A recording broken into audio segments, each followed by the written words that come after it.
ایک دھوبی نے اپنے کام کے لیے ایک کتا اور ایک گدھا پال رکھا تھا۔ گدھا دھوبی کے دھلے ہوئے کپڑے تالاب پہ لے جاتا اور کتا دھو کے پھیلائے جانے پر کپڑوں کی رکھوالی کرتا۔ گدھے کی تو کپڑا لانے اور لے جانے کے بعد ڈیوٹی ختم ہو جاتی، لیکن کتا بیچارہ سارا دن ڈیوٹی پر رہتا۔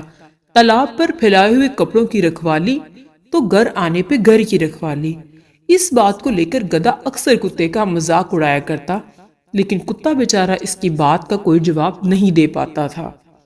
دھوبی جب بھی کھانا دے کے جاتا تو گدھا اپنا چارہ چھوڑ کر کتے کی روٹی بھی کھا لیتا، کیونکہ اسے پتا تھا کہ کتا چارہ تو کھاتا نہیں ہے، اور پھر اپنا چارہ بھی کھا لیتا، جس کی وجہ سے کتے کی بھوک ہی پوری نہیں ہوتی تھی۔ کتا بیچارہ دیکھتا رہ جاتا۔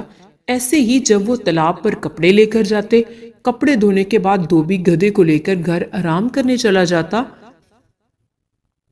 تو گدھا اس کا مذاق اڑاتا کہ کپڑوں کا دھیان رکھنا، ہم ذرا کھانا کھا کر آرام کر کے آ جائیں۔ کتا بیچارہ گدھے کی عادت کی وجہ سے کافی پریشان رہتا تھا۔ گدھا تو آرام کرنے گھر چلا جاتا، لیکن کتا کپڑوں کو دوسرے جانوروں سے بچانے کے لیے بھوکے پیٹ ہی مشکل سے بھونکتا رہتا۔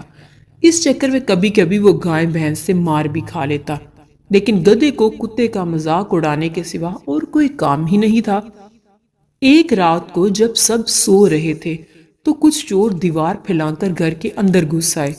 کتے نے بھی یہ دیکھا، لیکن آنکھیں بند کر کے سوتا بن گیا۔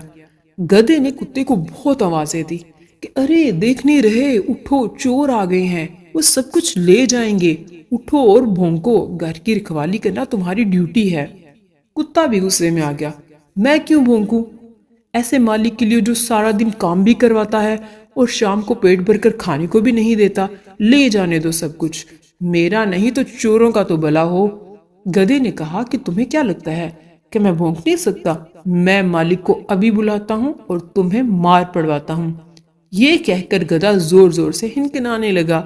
شور کی آواز سن کر چور تو بھاگے ہی، اور ساتھ ہی دھوبی بھی اٹھ گیا اور باہر آ کر دیکھا تو گدھا چلا رہا تھا اور مالک کو بتانے کی کوشش کر رہا تھا کہ چور آئے ہیں، لیکن دھوبی کو اس کی کہاں سمجھ آنی تھی۔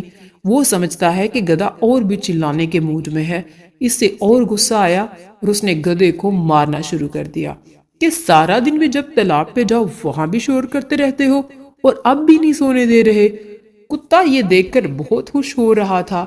وہ گدھے سے کہتا ہے کہ وعدہ کرو آئندہ کبھی بھی میری روٹی نہیں کھاؤ گے اور مجھے تنگ بھی نہیں کرو گے تو میں مالک سے تمہاری جان بچا سکتا ہوں۔ گدھے نے روتے ہوئے وعدہ کیا کہ اب وہ کبھی بھی اس کو تنگ نہیں کرے گا۔ تو کتے نے پیار سے مالک کا ہاتھ پکڑ لیا۔ دھوبی سمجھ گیا کہ اس کا اشارہ گدھے کو چھوڑنے کی طرف ہے، تو دھوبی گدھے کو مارنا بند کر کے سونے چلا جاتا ہے۔ گدھے نے کہا، یہ کیا، میں نے تمہاری ڈیوٹی بھی دی، پھر بھی مجھے ہی مار پڑی۔ کتا یہ سن کر ہنس پڑا اور کہا کہ تم واقعی میں گدھے ہو۔ میں چوروں کو دیکھ کر اس لیے نہیں بھونکا تھا کہ چور گھر کے اندر گھس جائیں تو مالک انہیں آسانی سے پکڑ لیتا، لیکن تم نے کام خراب کر دیا اور چوروں کو بھی بگا دیا اور ثابت کر دیا کہ تم واقعی گدھے ہو۔